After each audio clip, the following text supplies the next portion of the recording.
What's going on, guys? Today we'll be testing my OP05 Crocodile deck in the current One Piece TCG meta. I haven't played since OP05, so I'm excited to see what new characters, leaders, and abilities are out there. This deck wasn't even good during the time I played it, so it's probably awful now, but I think it's a good gauge of how far the One Piece TCG has come in terms of power creep. So I want to do more of these videos moving forward, so if you want to see any old decks tried out in the new meta, please comment them down below and I'll be sure to give them a shot, give them a profile, and see how they can compete. Please like and subscribe for more videos like this. Let's get right into it. Okay guys, today we're going to be testing out my OP05 deck, OP05 Crocodile deck against the modern OP010/OP11 decks on the One Piece sim. So getting right into it, today we're going against Enel first off.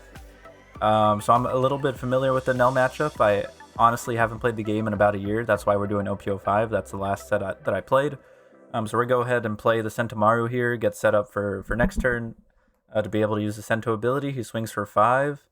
How I remember playing this matchup is just spamming Kaidos, so that's why we're countering out early and we're countering out often. We're just going to be dropping everything and then playing the Kaidos and getting our card advantage that way. So we're going to go ahead and swing 6 here. And then pass turn, we use Sento ability, so we're looking good. He clears a Pacifista. I think we let Sento go here. Yeah, we don't want to counter out of that. So we let Sento go. Next, for this turn, it looks like we're going to 3,000 Worlds and maybe swing 8. So we get rid of the, I forget that guy's name, but the 6k, 5 cost 6k. And I think we get him down to 1 life here. I'm not sure if that was the right move. I kind of forgot how to play against Enel in terms of leaving his life at certain numbers, but we do end up getting him to 1, and then once again countering out of everything in preparation for the Kaido. So once again trying to get rid of that new card. It gives a bunch of card advantage, not that one, but the 3 cost. That card is fucking insane. What we do is we end up swinging 6 and then dropping the Mihawk. That card's insane. Why does yellow get that? Please someone explain to me why yellow gets free removal for nothing. Absolutely ridiculous. They do not. Yellow does not deserve anything else. I hate yellow. Anyway, so we're on Kaido turn. We go ahead and swing at this card value machine once again, and then drop the Kaido. The cards are looking pretty good so far. Nothing we can't compete with though. He drops the new Ace. I'm not sure when that came out, but looks like he gained a life, and it has Rush for 10k. So pretty good card. I'm not sure it's good enough to beat us though. We got the Kaidos, baby. We also have Red Rocks. So here I think we're deciding whether we want a Red Rock or drop a Mihawk and just start establishing board. And it looks like we're gonna swing 13 at the Ace. I forgot that was a blocker. Big mistake there. Completely forgot about that. Then we Red Rock the Ace, so it didn't really matter. We just wanted to get cards out of his hand, and then we play the Missile Sunday and don't attack this time. So we're going ahead and slowing it down and trying to get cards out of his hand instead of getting him to 1 life and just refilling his hand over and over again. He pops the Missile Sunday, and right now we're just going to start Red Rocking over and over again. He swings 5. Once again, we're countering.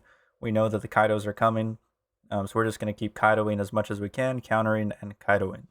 That is the plan, and there's the Kaido off the top. We're going to go ahead and swing 5 at the value machine. He actually lets it go. Not sure why. Maybe he didn't have any counter in hand. We swing, get him to 1. Red Rock the Yamato, and then drop the blocker. And once again, we know the Kaido's coming.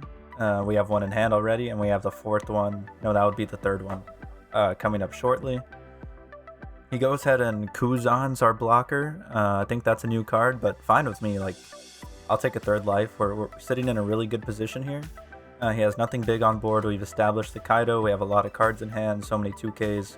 And we have follow-ups, so we have the new Kaido, and we also have Mihawk in hand. So we're just going to be countering again, keeping the life total super healthy. He plays 2-drop blocker. We do not care. And then once again, countering out there. So here, I think there's only one real play here. Play the Kaido. There's nothing really worth Mihawking. So we play the Kaido, probably should have attacked first, doesn't matter. We actually don't end up attacking this turn. That was probably a mistake, but we'll see if it ends up mattering in the end. So we take that life, go down to 2, not sure why we didn't counter out of that one. But yeah, he drops the ace, gains a life. But at this point, we have two 12k bodies on board, another Kaido in hand. And that's what we're going to do. We're just going to play another Kaido, and there's really nothing he can do about it. So yeah, we get rid of that. We drop the third Kaido, and we're at 2 life. And if he can't kill us this turn, then we have so many blockers in hand and so many counters that it's just going to be over. Here we trigger the red rock, get rid of the Nami. We already have one in hand, so there's no reason to keep another around. So get rid of the Nami, easy. We have 3 Kaidos on board, and at this point I think he realizes that it's kind of GG. He drops another ace. This one doesn't have rush, because his ability is if you have 1 or less life, he gains rush. So he does gain another life though. But now we just go 12, 12, 12, and there's nothing he can do about it. If he wants to save this ace, he can. I wouldn't recommend it, but he gives us 2 cards anyway. Will he give us another 2? He will. I think that was a horrible decision, really bad play on his part. Maybe I'm wrong. I think he should just let it go and let me start attacking his life for some triggers. I think that was his only chance of possibly winning this game because we just red rocked the other ace and we're in a really good position here.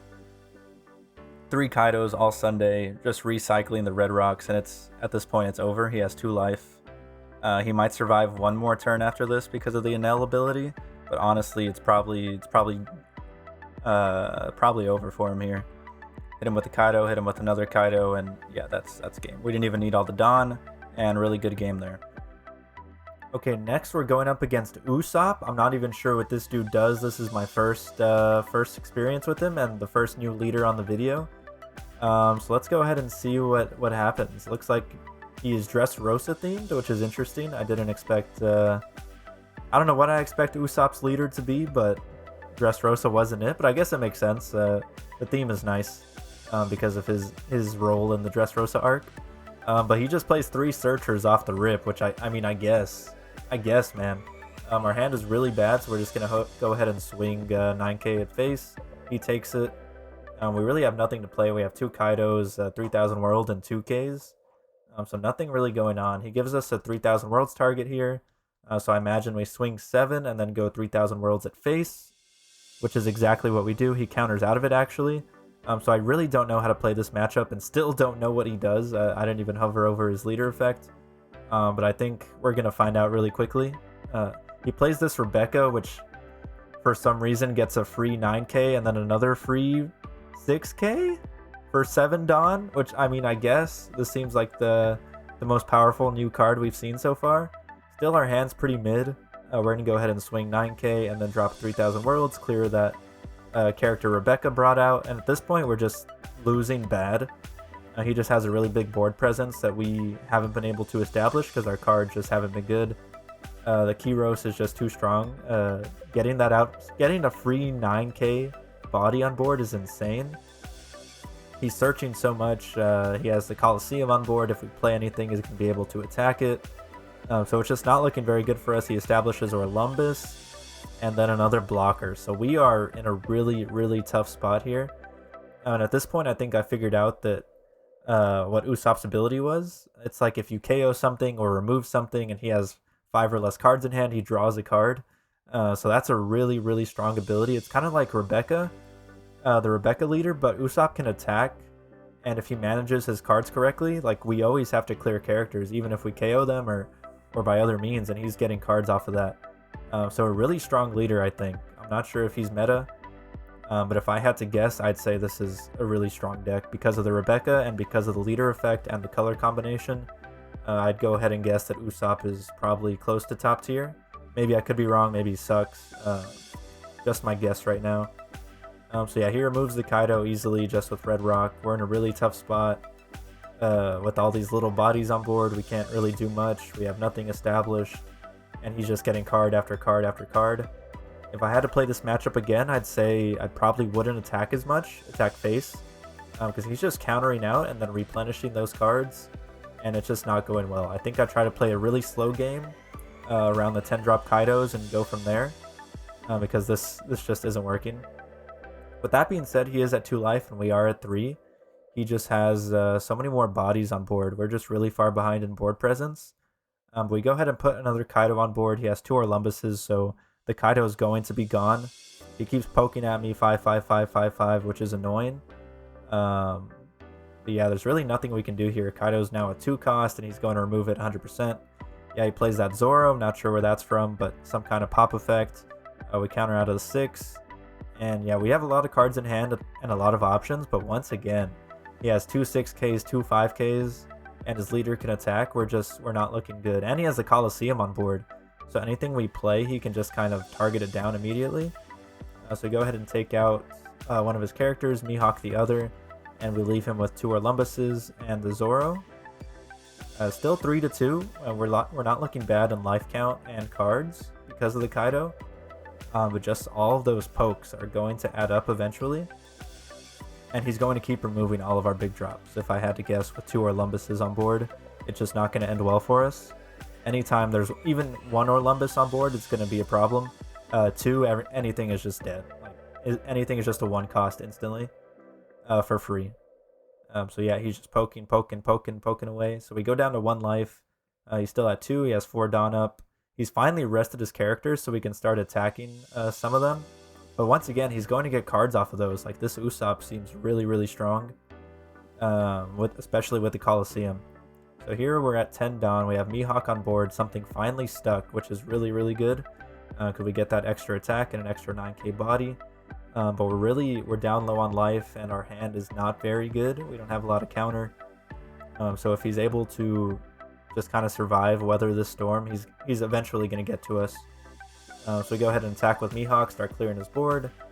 Looks like we're going to try to clear one of these Orlumbuses.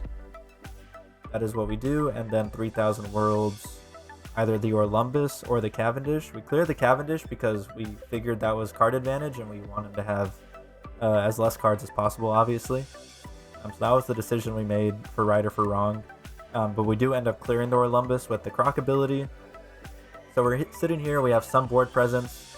He immediately KOs the Dofi blocker and attacks us for 5, still poking away.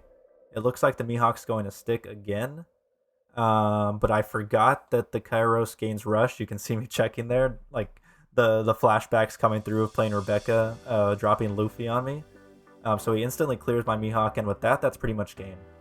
So really, I feel like the leader is really powerful, but not crazy. Like Sakazuki in OPO5 was insane. Like you just couldn't beat that deck. And the new Rebecca seems really, really strong, and probably is the reason he wins this game because of that Rebecca ability. It just gives so much free advantage for nothing. For 7 Dawn, you get the Kyros and another 6k. It's just insane. So here we're still fighting. We're going to try to Red Rock his Kyros away, attack him for 7, see if we get him down to 1 life here. He's thinking about it. He's thinking, is he going to take it? He ends up countering, which is the right move because he's going to get to draw that card, which is insane, man. Any KO or removed by effect is insane. Crazy ability. I really want to try Usopp. Maybe we'll do that in a future video.